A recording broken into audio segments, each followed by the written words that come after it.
I get asked this question all the time. Adam, I'm brand new in roofing sales. What advice do you have for me to succeed quickly? But there's a lot that we need to learn. And it feels like a mountain. And I know, to me, the biggest thing was product knowledge. I felt okay with people. I didn't really know how to pitch. I didn't know what I should be doing. But I started to piece it together. And the most daunting thing for me was the stuff that I feel like I couldn't kind of learn on my own, which was the product knowledge, the process knowledge, the general industry. Number one, every minute of every day should be focused on selling. Now, what do I mean on selling? I mean on getting in front of people. This can be done, by the way, from about 10 a.m. to 7 p.m. I know you have to learn your market, but there's retirees, there's stay-at-home spouses. You can work those neighborhoods in the morning. This is knocking doors. This is leaving letters at the door if no one's home, sending direct mail letters, cold calling off of for rent signs or for sale signs or commercial properties. Anything that you can do to get in front of people, including networking, and if you're brand new, posting on social media to share your new message with the world and the people in your network, as well as joining local Facebook groups for the communities in which you serve. So when I say focus on selling, this is making contacts, getting in front of people. The hardest thing is your very first sale. And what it often feels like is pushing this giant like concrete ball up a hill. And at the top of the hill is the apex where it starts going down.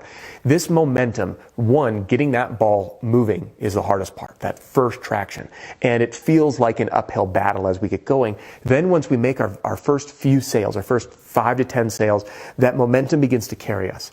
And that's how you see the folks like the guys and gals I've interviewed on the channel who struggled to get started, and then that momentum carries them. They don't have time to knock doors. They're getting too many referrals. These are problems that seem so far-fetched, but they truly come to life. They do happen. And I know it's daunting and it seems super unrealistic, but believe me, you gotta stick to it. All right, number 2 is you need to bet on yourself. Okay, now what do I mean by that? When you bet on yourself, you believe in yourself. And I was just talking to a very dear friend of mine named Jesse. And Jesse's the gentleman that hired me, that I worked with, who I became his chief operating officer. And Jesse and I were talking on the phone, and we said, hey, we're both kind of crazy. We like jump out of the airplane and build the parachute on the way down. And that's how I was. I came into business, I'm like, hey, roofing sales, I'm going to make 6 figures. Now, did I know how to sell? No. Had I ever done door to door? No. Did I know anything about roofing? No. Was it smart that I left my stable income of $1,600 a month? No. It was against everything and all the advice that my friends and family said, hey, it's commission only. It's not safe. It's not risky. It's risky. And instead of heeding that advice and saying, you're right, you're right, you're right, if I did that, I would have taken the safe conservative route, which, by the way, that might be the best thing for you. I don't know. But the safe conservative route wasn't it for me. I wasn't satisfied with mediocre. I wasn't satisfied with middle of the road. I wanted more, and with high risk comes high reward. I went all in and I bet literally everything on myself. And when I did that confidently, I just said, I'm just going to do what it takes to succeed. All right. Number 3 is to study in your off time. Study in off time. This is where you need to find, and by the way, Brian Tracy in the book Goals, How to Achieve, I think the subtitle is How to Achieve Everything in Life Faster Than You Ever Dreamed Possible.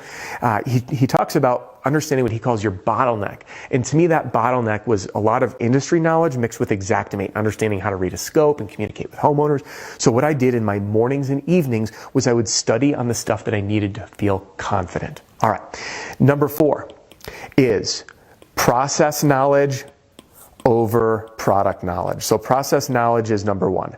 Now, what do I mean by this? Most homeowners aren't going to drill you with technical questions about shingles and installation. They just need to know that you're competent in the process. If you're selling storm damage roofs, how does the claims process work? If you're doing retail, guiding them through the install, all of the process of what they will experience. Process meaning what the customer will experience. That is the number 1 most important thing. All right. When you get competent in that, you become more confident. Competence breeds confidence. All right. Now, last thing I want to say is role play. And I'll tell you, this is the one thing I didn't do, and I wish I did. Now, why is this? Role play, whether it's with yourself in a mirror, whether this is with the company, which is ideal, or a partner. And in fact, I have numerous salespeople that have reached out that are doing role play with their significant other, their boyfriend, girlfriend, husband, wife. It doesn't matter. But this part here is where we get those repetitions in. And I want to drill down into this for a minute.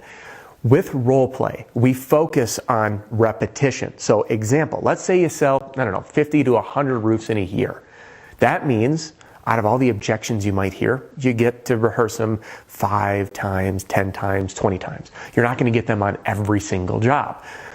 So if you don't practice these, you've got 5, 10, 15, 25 repetitions in a year. But in role play, you can get that many down in 20 minutes, which means you get to work out the kinks, which means that you get to feel confident showing up at the door, knowing how to start that conversation. All right. Case in point, there's a gentleman that reached out to me. It's a true story. He was a Iraq war veteran. He was in battle in the most dangerous places on earth. And he told me, he says, I never once, when I was in a firefight, never once skipped a beat. He did exactly what he needed to do. Yet, he gets into roofing sales. He would drive to a neighborhood and be crippled with fear, so much so that he would not get out of his vehicle and he would drive home. And then he'd feel defeated, and it would make this cycle worse and worse. And think about this, like from the logic standpoint, this is insane. This gentleman faced the horrors of the worst, scariest situations that life could dish at you.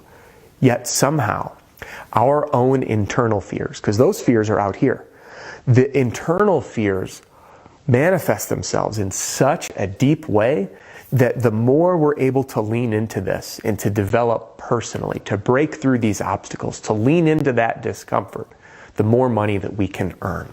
And that, my friend, is the most important thing, is for you to embrace the fact that roofing sales is personal development in disguise.